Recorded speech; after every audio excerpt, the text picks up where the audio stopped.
The theme of my personal life, my professional career, has always been, figuring out ways in which data provides you an advantage. What is something that, data could inform that maybe your intuitions are weaker at? Welcome to The Ground Up, the podcast where we delve into the inspiring stories of entrepreneurs and their journey to build successful startups.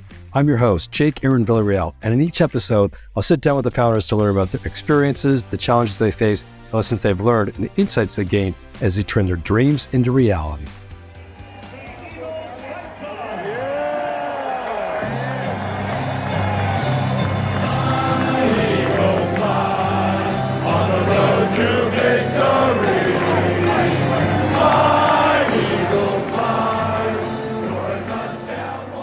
The love for data started early for Fish, landing a job with the Philadelphia Eagles as a statistician, where he used data to help coaches make better in-game decisions, including helping the world champion coach Andy Reid. He used the skills to revolutionize how sports and data interacted, applying data-driven insights to improve performance and decision-making in the sports industry. Fish, welcome to the show. Thanks, Jake. Great to be here.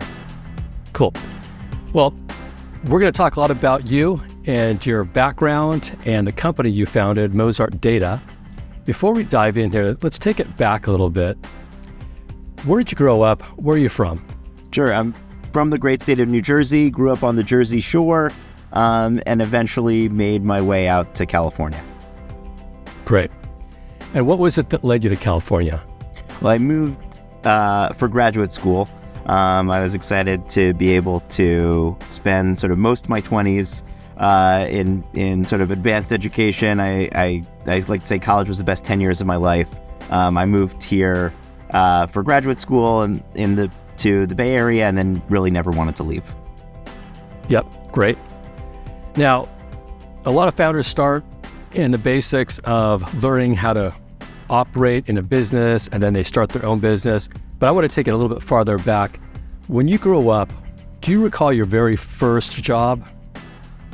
So the first job that I ever really got paid for was refereeing soccer games. So at some point, sort of my dreams of becoming a professional athlete died. That was like around, I would guess, like 8 or 9. But shortly thereafter, I became a ref for younger and younger games. And actually, I sort of use the term kindergarten soccer or middle school soccer very often as a pejorative way of describing product development that runs towards the ball. So that actually comes directly from my first job. That's great. Yeah. Soccer is such a big sport in our country. Football is another great sport in our country, which I'm an avid fan.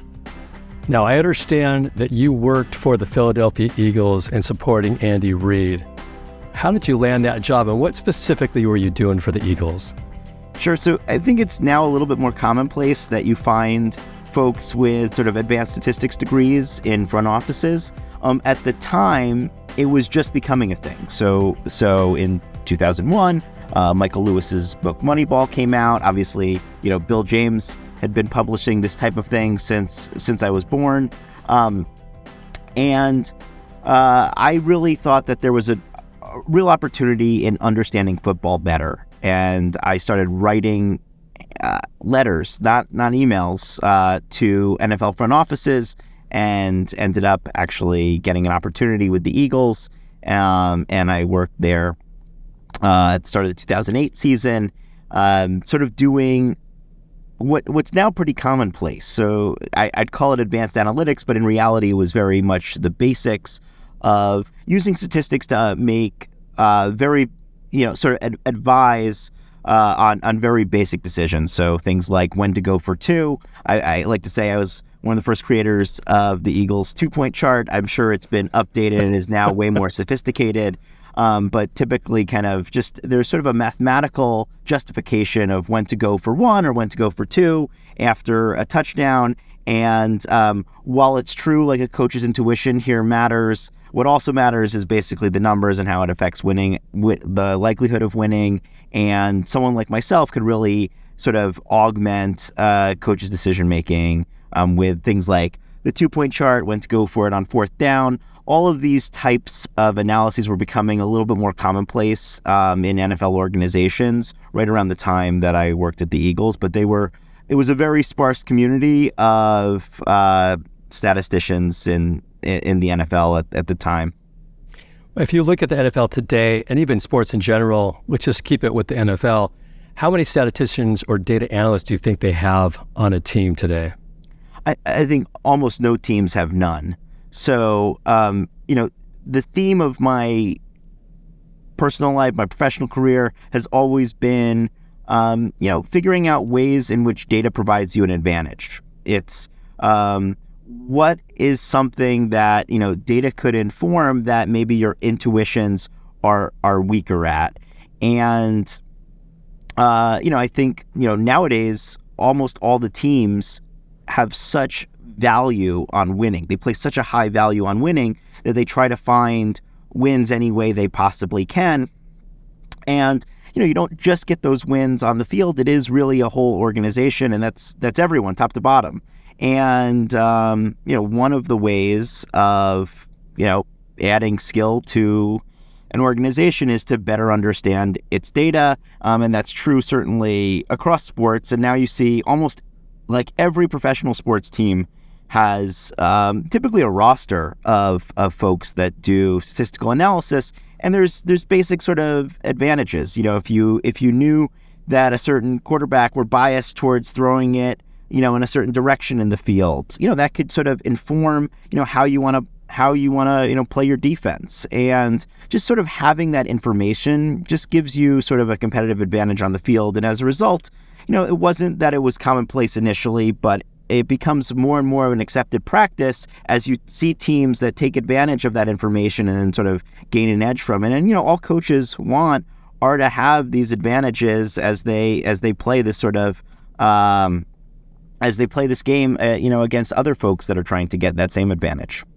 And it also impacts the team itself, the people they decide to draft and develop in looking at how fast they run the 40, the 3-cone exercise, like the statistics around, is one person that's faster really better on a field, or is it stronger? There's a lot of data that can be captured from the person as well as the team dynamics. So I think that you have the sort of very basic analysis, like, hey, what does it mathematically say? What does the book say to do? Like if you were playing blackjack. Similarly, if you were going for 1 or 2, what does the book say to do? But then there's like a lot more sort of next level thinking and analysis that you can bring. So a lot of times when you're drafting a player in the NFL, you actually might want to know, okay, how fast is this person? Because generally, speed is a really huge component of being a successful football player. Just having just sort of mind-blowing speed, and especially speed for a given weight. So really, what's not just mind-blowing is the folks that can run 4.340s, but also the folks that are 300 plus pounds that can run in under 5 seconds, which is also almost mind-blowing. Incredible. But one of the things that you mentioned that, when they go to the combine, they don't just run the 40, they sometimes run the 3-cone drill, or they run other sort of exercises. And there's sort of almost like a beauty to figuring out which of those exercises has any predictive ability or more predictive ability than the other. So I like to say that in my time, the Eagles and Andy Reid, unsurprisingly, is really obsessed with the lines. He loves offensive line and defensive line. Obviously, we know him now as the coach of Patrick Mahomes, but like in reality, there's a real love that he has for the line and winning the battle at the line. And part of it is like trying to decipher which of these sort of exercises really have great predictive power over the line, if any, and which augment kind of what the scouts can see and observe themselves. So I love that kind of challenge. I think in general, it's sort of interesting to talk to about professional football because it's sort of these sort of deeper concepts are at least sort of sort of observed from a fan's perspective, but they apply sort of across industry, and that's kind of how I got started. Yeah, that's great. It applies to a lot of industries and sectors. It looks like you've tackled a lot of those as well. We'll get into that. Great. You talked about you came to school out on the West Coast. You went to Duke undergrad, Cal Berkeley, got your PhD. what did you get your PhD in, and do you feel it gave you an advantage as you started to look at what career you wanted to focus on, and even being a startup founder? Sure. So my PhD is explicitly in economics. That said, if you were to throw some macroeconomic questions at me, I'd sort of be like, sweating a little bit, even though I had some really wonderful professors in that field. My PhD is actually in behavioral economics, or the intersection of psychology and economics. It was how people sort of behave rationally or irrationally, sort of violating the classic economic model of how people are, quote, supposed to behave, or how we predict they might behave under simple assumptions.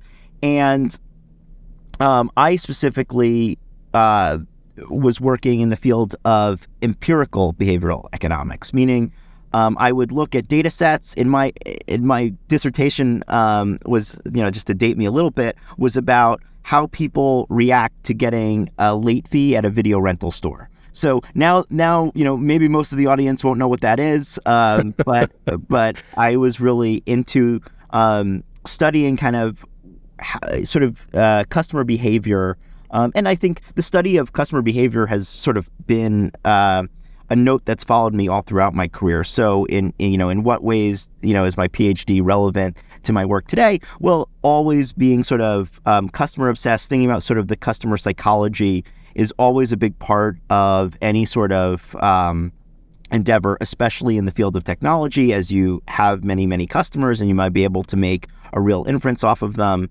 And then the other part of it, and this wasn't really known to me at the time, but there's a sort of rigor to doing a PhD.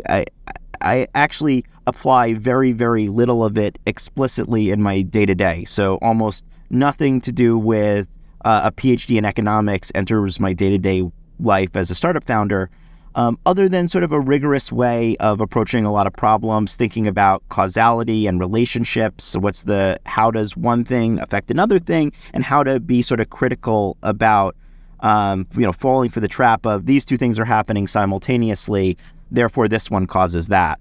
And I think that's a real part of my history, and that became a big part of doing sort of data analysis at tech companies. Got it. That's great. Yeah, data seems to be everywhere, and if you understand it and can make better decisions, predict what's going to happen next, there's a ton of value there. So I think the foundation you have in your studies, and also bringing that into the marketplace of truly understanding where the customer psychology is, if you can meet them where they're at and you have a product that can solve a problem, I think that's great. Now, you've worked for a number of companies. You got your job with the Eagles by sending letters out. You got jobs in Silicon Valley. Did you get them the same way, or how did you first break into working in Silicon Valley? So when I was in graduate school, I had a few sort of temp gigs. It was so cool. I used to go visit my friends at tech companies and often scam free lunches off of them, which was just the most lavish of experiences to somebody that was sort of definitely living paycheck to paycheck. So I actually got my initial jobs actually from unsurprisingly, I got at least the interview through friends. Yep. I think one of the tough realities is that it is very hard to submit a resume and get a job. It's very hard to sort of to really kind of stand out in or at least I didn't have the maturity to have a sophisticated enough resume that it would pop. And in fact, I like to say I got my first job because I was good at calculus in high school. Somebody, I remember sort of getting sort of a response to an application and said, one of my coworkers said that you were really good at math in high school, so therefore I should interview you. So I was pretty good at calculus in high school, but the ridiculousness of that sentence is kind of speaks to just how challenging it is sometimes to break in. But I was able to find sort of at the time there were not as many sort of data jobs as there are today. It's so prevalent, but sort of the idea that a business intelligence analyst were around, but this sort of data or data science-y type role was a pretty sparse role in tech. But I had again fallen in love with the Bay, so staying here really meant getting a job in tech. Yep, got it. And you got jobs in tech. You got jobs at really good companies, including Playdom, which is a social gaming company acquired by Disney. Worked for Yammer, acquired by Microsoft. You've created your own company, Hot Sauce, Bacon Hot Sauce. Tell me about that and what inspired you there. Yeah, so I mean, actually, it sort of relates to my days at Playdom. So Playdom is also sort of a little bit lost in time, but I worked in video games at a time where they were really taking off on social platforms. So social gaming was really taking off. Zynga is still around, but it was really the leader of that space. But Playdom was sort of its main rival. And I what I loved about both of those companies was that they were so data forward. So they realized that we had hundreds of millions of players. People just loved playing our games, and with that you had a huge data set. So it was really at the forefront of thinking about how to consume lots and lots of data and then turn that into something useful. Sort of understand, what were the types of user acquisitions that were profitable, and that applied in a really obvious way in the sort of video games and consumer world. And then I got a chance to apply that later at Yammer to the B2B space and ultimately SaaS, which became now kind of the type of business that I run. But also like with the hot sauce company, I was sort of learning all of these skills of how to like market yourself through these sort of social channels. And I was a huge hot sauce fan. I ended up starting this hot sauce company because I felt like bacon hot sauce was something that the world needed, a bacon flavored hot sauce. And I ended up starting it with Dan, the co-founder of Mozart Data. So Dan and I had been friends for a decade at that point, 2 decades by the time we started this project, the data infrastructure project. But the story all ties together insofar as I think we had learned a lot by working in the data space, just similar to football, where it was just about to take off. Is sort of figuring out. I love the stage where and this is sort of why I work in startups, and specifically my own startup, is you're really trying to figure things out from a really confusing set of data or signals from the world. Yeah, absolutely. Well, out of all your experience, bacon hot sauce caught my eye because I'm a huge hot sauce guy. Chips and salsa, hot sauces, I'm Latino, all that stuff I love. So curious to just understand how that happened. And it sounds like you used a lot of your experience to also help grow that business. Did that company, do you still have that, or is it, what happened with bacon hot sauce? Bacon hot sauce still going strong. Have sold hundreds of thousands of bottles, and really proud of that as an accomplishment. So I don't know it sounds like you love hot sauce. I don't know where you go on the Scoville scale. What's your go-to hot sauces? And then I'll tell you a little bit about where we landed. Well, I will tell you that I make my own salsas, so I'd say it's probably more salsas, but the traditional Tabascos and all of the other flavors. There's a place in LA at the Grove. At the Grove. Yeah. Bacon hot sauce could be found there, of course. Okay, got it. Yeah, so that would be, I used to live across the street from the Grove. I would go there and pick, a hot sauce of the week and try it out, see what it was like. But if it's there, I'll grab it. Nice. Because I love them. So I've been to that shop a number of times in the Grove. And actually, just to sidetrack us a little bit, I actually got engaged last year in LA, and I planted a clue at that Grove hot sauce shop behind the bottle of bacon hot sauce, and sort of so it was part of sort of an epic day for me. So it's a very special place in my heart. Yeah, so the process of starting the hot sauce company, I have like no food background. I'm a statistician, unsurprisingly. So very limited sort of experience with sort of creating a food company. But what I did have was some expertise in distribution. So you should have some, ability to do something unique. So some people, if they were starting a company, let's say it was a hot sauce company, they would have an incredible recipe, like a one-of-a-kind, unique. And I think bacon hot sauce was that. But I actually worked on that with a food scientist from UC Davis. So that was, initially sort of a homebrew that we turned into something that would sort of fit commercial standards. But that wasn't really my special sauce. My special sauce was figuring out, okay, how do you build and scale a business? Actually, there weren't that many Shopify businesses, so we were selling a lot DTC. So we were sort of figuring out how to build an online DTC presence because it was so hard to get on the shelves, and now I'm sure it's even harder. But it's very hard to get on the shelves because, retail spaces are very competitive. Everybody wants to be on the shelf. And so a lot of kind of the secret sauce of bacon hot sauce was not just the sort of idea of making a bacon-flavored hot sauce, but was to figure out, okay, what are the channels by which we can connect with an audience? And, now this is so commonplace. Everybody's an influencer. Everybody, has their community that exists all over the world. But at the time, it was like, how do you connect with folks that love bacon and love hot sauce and just really want the two in a bottle? Hiring globally can open the door to vast talent pools, but knowing where to look can take time. Paperwork can be complex, and it's costly if you get it wrong. We help founders hire remotely across 5 continents and in 50 different countries, and we do it in 3 steps. First, we listen to your company's story, the core skills required for the role, and why it would be great to work there. Second, we tell that story globally across multiple candidate channels we've developed over 10 years. And third, we schedule candidate interviews within 48 hours. Hiring from different cultures can be complex. It takes time, and there's no guarantee a candidate's the right fit once they're on board. That's why we take additional steps to give you peace of mind it's the right fit once you make the hire, and give you 6 months to make sure you've gotten it right. There's a whole world out there. Why not hire anywhere? It can save you time and potentially save you labor costs as you scale.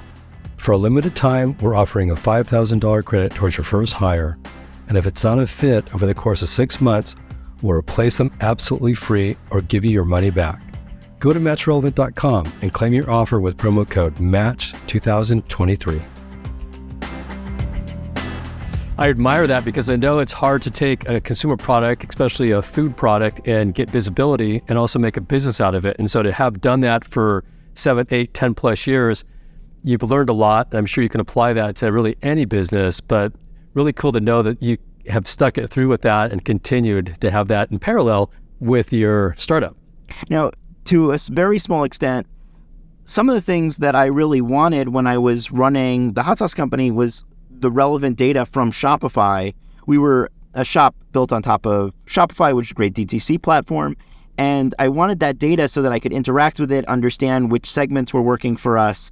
And sort of the inspiration being, well, I didn't have the time to do it. I didn't have the budget to do it. I didn't have a data engineer to do it. And some of that sort of fed into, building Mozart Data. Well, I'm excited to talk about Mozart. Before we get to that, I do want to talk about Ease, the cannabis company that you worked at during COVID as the Chief Strategy Officer. What was that title, and specifically, what were you doing for them during that time? Sure. The title Chief Strategy Officer is probably like one of the most confusing titles there is because, frankly, everybody at the company should be strategic. That's top to bottom. So being the Chief of Strategy is kind of a little bit of an ambiguous title insofar as everybody should be strategic. And similarly, what do you own if you're owning the strategy? You own nothing. Strategy is really what not to do. So I think my actual job in practice, Ease was a cannabis delivery company, so very similar to, say, Uber Eats. But instead of restaurant food, these were cannabis products. In 2018, California had been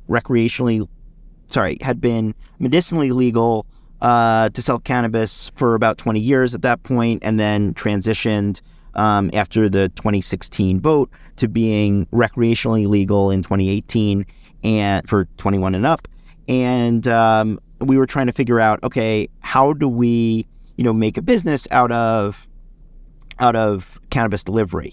And often a lot of these delivery services have virtuous cycles. So the more sort of coverage you have, the faster sort of that delivery, the faster and more reliable that delivery can be. And it sort of leads to a place where the best service becomes better faster. So in order to become the best service in terms of delivery, you have to do a lot of things. You had to, figure out how long it took to deliver something. And I'm sure if you've ever ordered, whether it's cannabis online or whether it's food, you know that, okay, well, you get a delivery estimate. This delivery is coming at this time. And how often is that right? Well, that's a challenge. So there's a lot of math and statistics that go into that estimate. The next thing is, unlike sort of food delivery, cannabis delivery often, it might originate at the shop, but it could also originate while you're on the road. So imagine having a bunch of pizzas in the back of a car and sort of predicting what pizzas, might be ordered so that you can efficiently deliver that. And these were the types of sort of operational challenges we dealt with, and they often had very statistical implications, had prediction implications. And that was sort of my bread and butter and my sweet spot. Again, it was about gathering a bunch of data. What were people consuming? What did I think people would consume? Was it going to rain that day? Was there a lot of traffic? All of these sort of enter, that and hundreds of other factors enter a model that basically serve as a prediction that basically very deeply impact the consumer experience. And that's kind of really what I'm passionate about. So you were able to help them improve the predictions of when a customer could estimate their delivery time? Yeah. So similar to food, I didn't have a lot of experience in cannabis. I certainly didn't have a lot of experience in playing football. I definitely don't have. I think most people in the building were twice my size on the football field. And I certainly didn't have a lot of experience with the cannabis products. So these things were not my bread and butter from a context perspective, but often building businesses within these industries always leverage the advantage of data. And that kind of was really my sweet spot. Yeah, that's great. Well, let's talk about data. Let's dive into your current startup, Mozart Data, Y Combinator funded startup that you co-founded and have raised now roughly $19 million. For those that don't know Mozart, where did the idea come from and what problem are you solving? So there is no great moment of epiphany for an idea. Dan and I had worked at a number of different startups and had built effectively the same data pipelines infrastructure at each of those startups. And then we said, okay, rather than go do it at the next startup, we decided to productize effectively what had been the Ease and the Yammer and the Clover Health data infrastructure.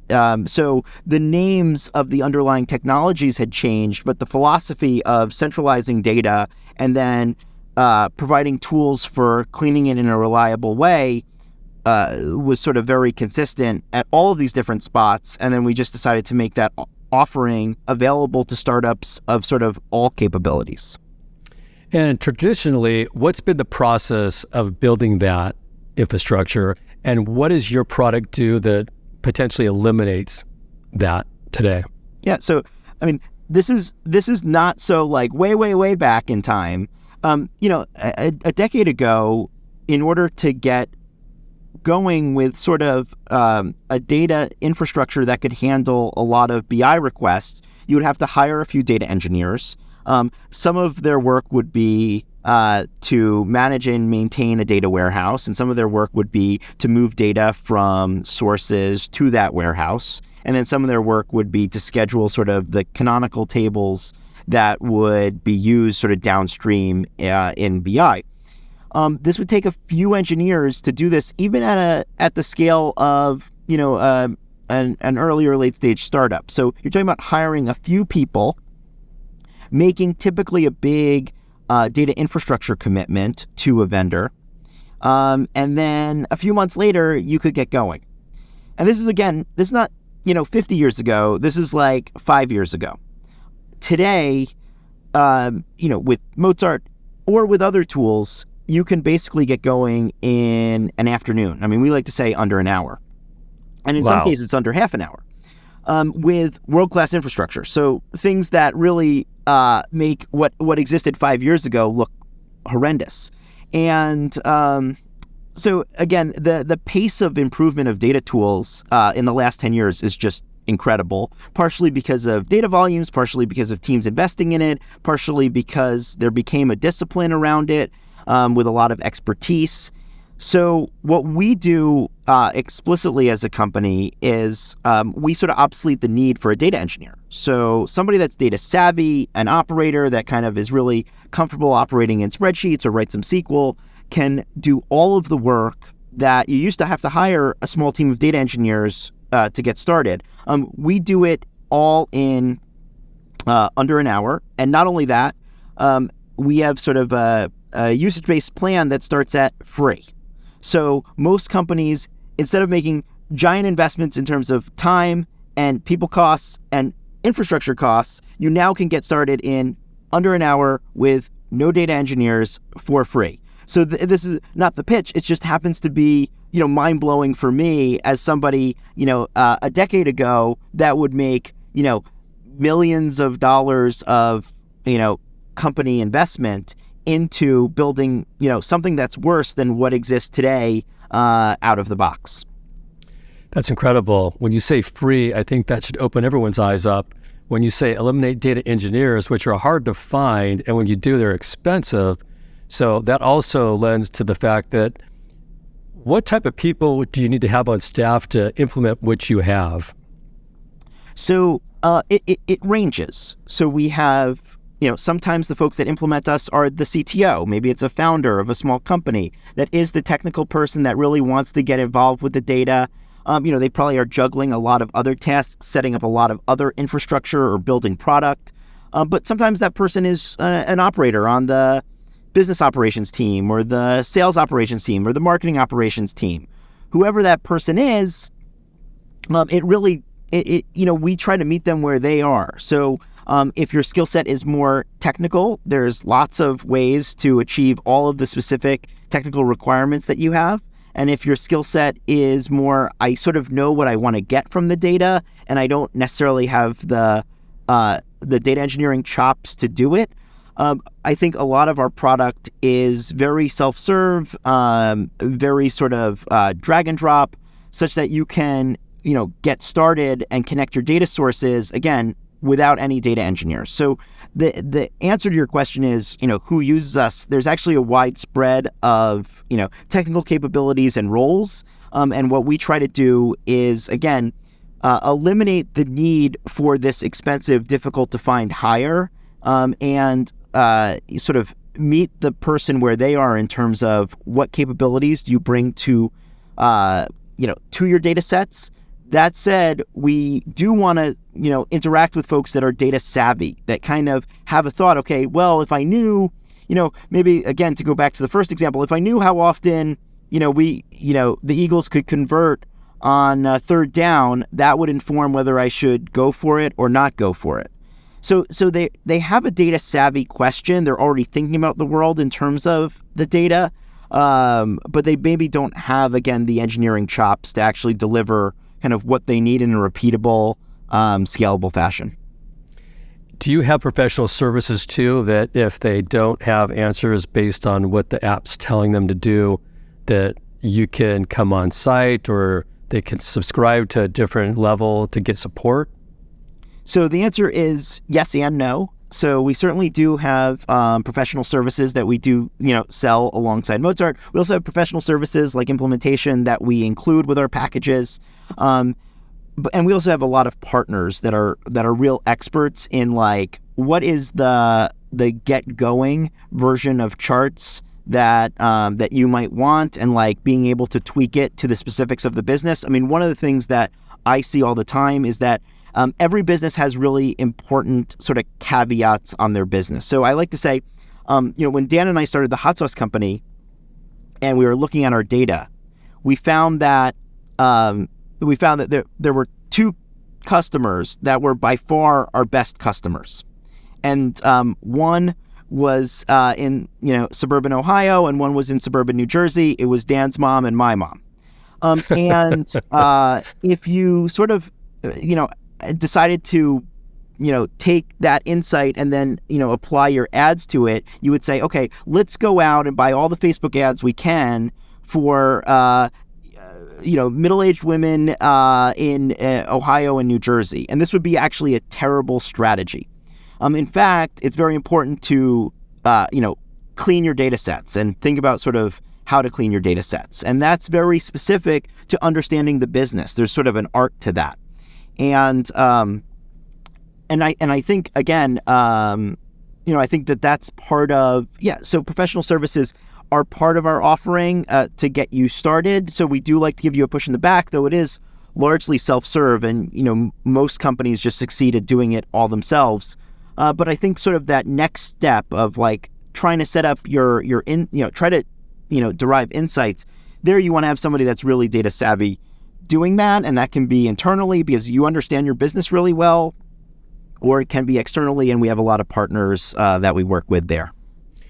Great. That's really cool. When you talk about your company, and it to me sounds very compelling, if you look at the competition in that space, I know there's a lot of players in technology, in data. What's the part you carve out around infrastructure? So we do sort of the classic thing that is wrong. So we do everything. So there is a niche to the product, and I'll get there in a second. But we do all parts of data pipelining. We do the EL, the T, the warehousing. We basically out of the box give you everything that you need to start playing with data in your BI tool, again, in under an hour. That includes the basics of governance and cataloging and lineage and observability and all of these sort of components where there are now very, very, very mature tools in any one of those like small verticals. We do the core of what you definitely need to get started, the ELT and the warehousing. And we have a fully managed product. So we're sort of deeply targeting, companies that don't have, the budget for a very large data engineering team. So our niche is less about sort of the slice of the data tools and more about the slices of companies that would use that type of tool. So we try to be there when you're ready to really scale your data infrastructure, and we're ready to do that without you hiring an expensive data engineer. Great. So for the listeners out there that have their startups and they're building, but also more mature companies, enterprise, Fortune 500, does your product apply to essentially any company that's gathering a lot of data and wants to analyze it and look at what it's telling them?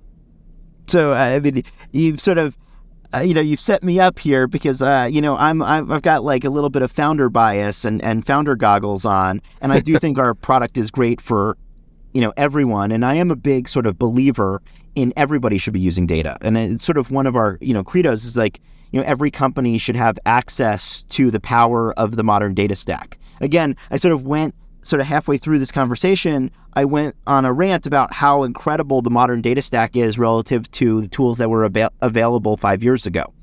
And that part is certainly true, and I'm a big believer that just in the way that every single sports team now has somebody kind of like me, the statistician in the back room crunching the numbers, I'm a big believer that every company should have that type of person, even if there's not a specific role for that person, right? So that might be, your CTO or, a marketing ops person that has that passion for looking at data to make the best decisions possible. So yeah, anybody that has, somebody that is sort of data centric and wants to be data driven, this is a great tool for that. It's incredibly lightweight to get started. It's the easiest way to set up a modern data stack. It's fully managed, so you make really great, trade-offs and you have great underlying data infrastructure that will scale to the largest of companies in the world. Also, if you are at one of those large companies, very rarely is there like a true central source of truth, a true singular central source of truth. Very often there's sources of truths within departments, and there we sort of function as basically a data infrastructure for a department of a larger organization. So our sweet spot tends to be, companies that do explicitly want to be data driven. They have, again, folks that are sort of very passionate about using data. They're data savvy. They're good at manipulating data in spreadsheets or with SQL, but they don't necessarily have the budgets or capabilities of a world-class data engineering team. And we do sort of the rote work, the managing of the warehouse, the EL, and sort of the monitoring that's going to support that function without needing to hire a data engineer.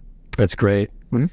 God, I wish I would have talked to you a couple of years ago, because we had a lot of companies then that were looking for that, and we still do. So we should talk again. Your company today, how big are you? So we're 25 people. Okay. Is that mainly engineering? It's probably call it 2/3 technical. Okay. I know Silicon Valley well, born and raised there. It's hard to find people, hard to find great people. What's the mission of Mozart, and why is it great to work for you? So a couple of things. One, in general, all sort of hiring ends up being a double-sided matching problem. I mentioned sort of a story about my engagement, but I now have been thinking I'm getting married in a few months, so I think very much, thank you, about sort of these matching problems. Whether it's my own personal dating life, or whether it was sort of just a hiring dilemma. I think how hard the matching problem is, and like, how do you sort of stand out? I mean, this is just true of any sort of, maybe you're trying to get into graduate school, or maybe you're trying to get a job, or maybe you're trying to find a partner, or whatever it is.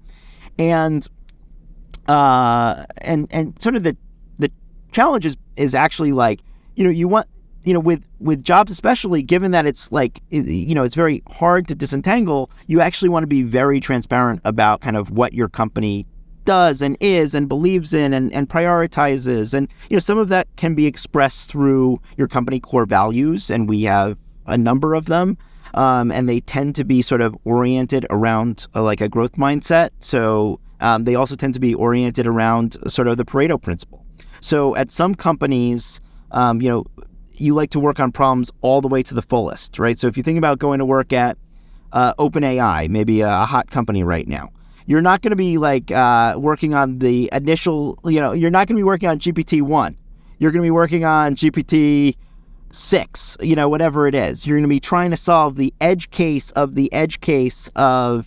and some people are really passionate about that. In fact, when I think about my PhD dissertation, I think getting the initial set of results took me 2 weeks, but it took me, years. I mean, almost 5 years to actually publish the results.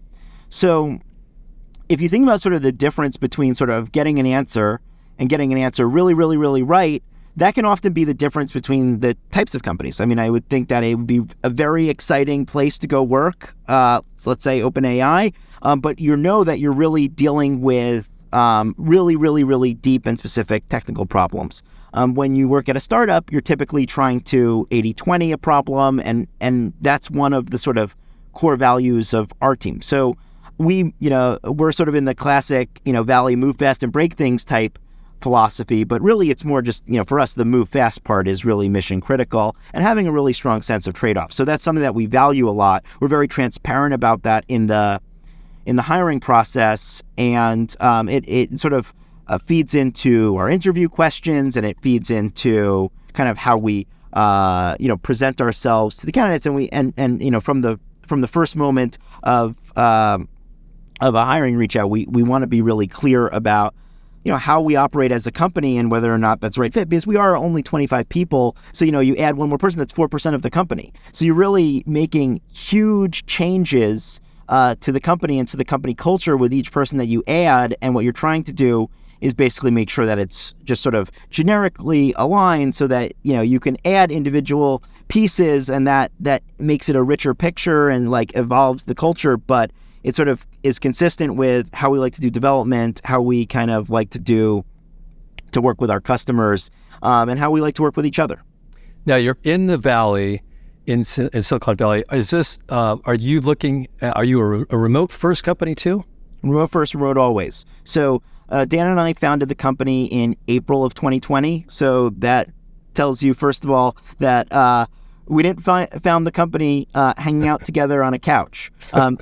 Very interesting fun fact is Dan and I didn't see each other in person. Dan and I had been friends for 20 years at that point.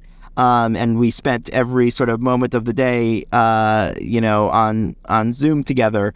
But Dan and I didn't actually physically see each other in person for the whole first year of the company. So even though we're located 7 miles from one another.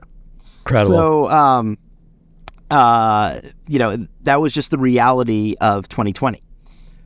Today, we actually have sort of a hybrid approach. So I'm currently sitting in our office in downtown San Francisco.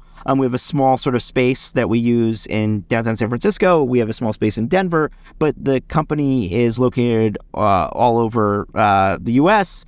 We have engineers and GTM pretty much on, all sides of the country working together, collaborating. And, obviously there are time zone challenges, but we've been able to succeed as a remote first company. That said, we do get together, in person from time to time. That's great. I love your story. And I think that's part of why people join companies, is to truly understand the story, not just of what you build and what you provide to customers, but also your story, which is one of the reasons why we do these podcasts, is to get more insight about what the founder's life was like and what inspired them to build what they have today. I've interviewed over 20,000 people, and I wish I would have had the data on that to understand the reality of what really made people want to join certain companies. But here's the one takeaway you can take with you and back to your team is, it's not always the best company that gets the best people. Oftentimes it's the best story. So if your story is well defined about your mission and your vision and the things that they can get by working for you, but it's also aligned with everyone in the company, that conversation is very consistent and helps just by little percentages improve your odds of getting the right people. So something to think about, but really, really cool to hear your company and how you're operating, especially launching during COVID, which was challenging for most just to live, but now to actually be building something that came from that period and has continued to grow is great. You've had an amazing career and you've done a lot. There's a lot of founders out there that are thinking about building companies. What would be a few thoughts for them you could share? So there's standard sort of cliche advice, which every day becomes more and more real to me. So I think you mentioned that we had received some of our funding from Y Combinator, obviously a very popular accelerator in the Valley. And there are sort of these like Paul Grahamisms that really sort of become, a real part of the indoctrination into that program. One is, make something people want. And that's one of the ones that I harp on the most, because there's some subtlety there. It's not just sort of, well, of course, why wouldn't you make something people want? You have to actually, what people tell you that they want and what they want are not always the same thing. And I think that that's really important. I actually, when I was in graduate school, I studied, people going to the gym. And, what people told you that they wanted was like an unlimited membership where they could go to the gym as much as they could ever imagine, and they'd go every day and it would be great. And then what you saw in the data was actually very few people actually followed through on that plan. And I think that it's very important to, somebody building a company, not just sort of ask people what they want and not just listen, but actually really try to dig a layer deeper into what do people want to pay for? What do people really care about? Not just what they say they care about, not just what they, will tell you in an interview, but push that thinking a little bit and make sure that, you're creating something of value. I mean, what it means that somebody's willing to pay for it means that they see a lot of the value in it. And, I would sort of urge founders to, think about some of that mantra, make something people want, and actually, and not just think about it for themselves, but think about, is there, a sufficient like community that is going to want the thing that you're trying to build. That's great. You went through Y Combinator, which we love, by the way, great accelerator. If you're a founder that's thinking about building a company, and maybe you've already progressed pretty far, but haven't quite launched, what's your advice on joining Y Combinator, and what's the one or two takeaways out of Y Combinator, aside from what you just shared, that you really experienced while being there?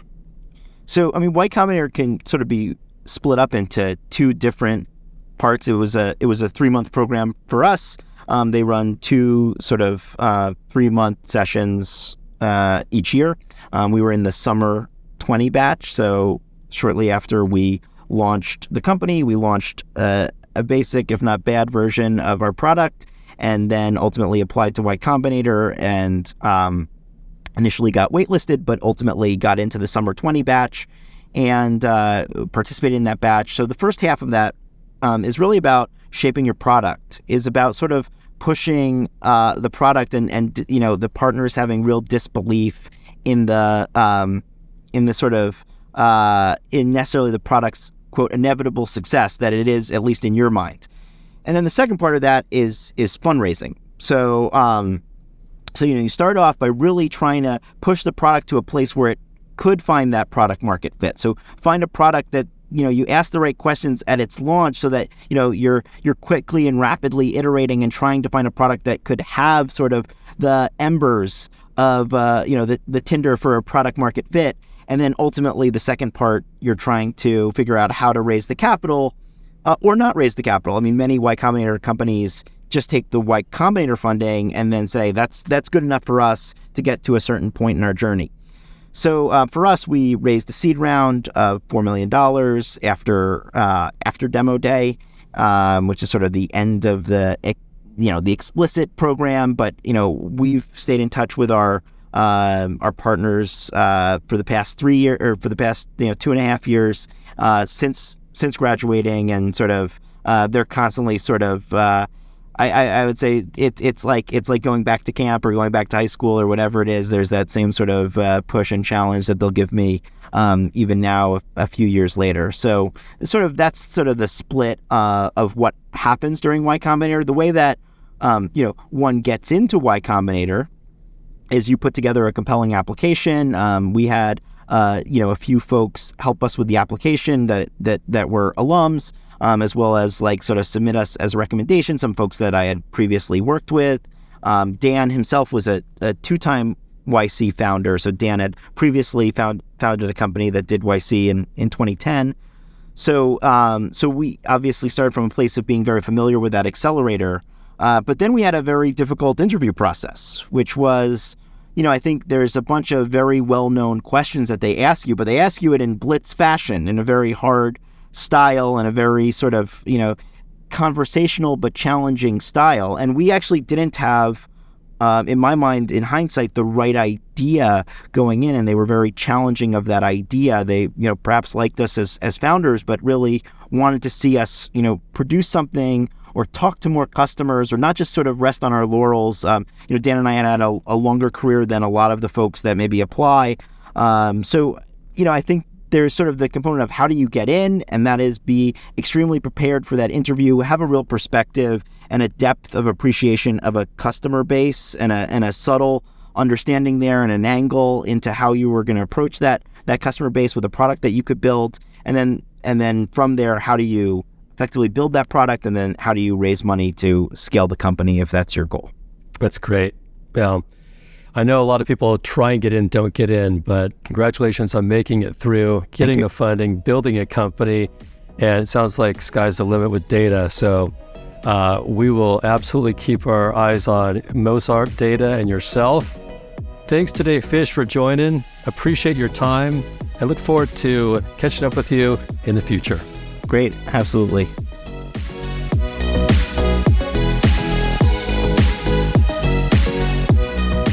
Well, that's all the time we have for today. This show is sponsored by Match Relevant, a company that helps venture-backed startups find the best people in the market, and they do it in 3 simple steps. First, they sit down with founders to understand their story. Second, they tell their story into multiple candidate channels. And third, they schedule interviews within 48 hours. Find us at matchrelevant.com to learn more about how we do it.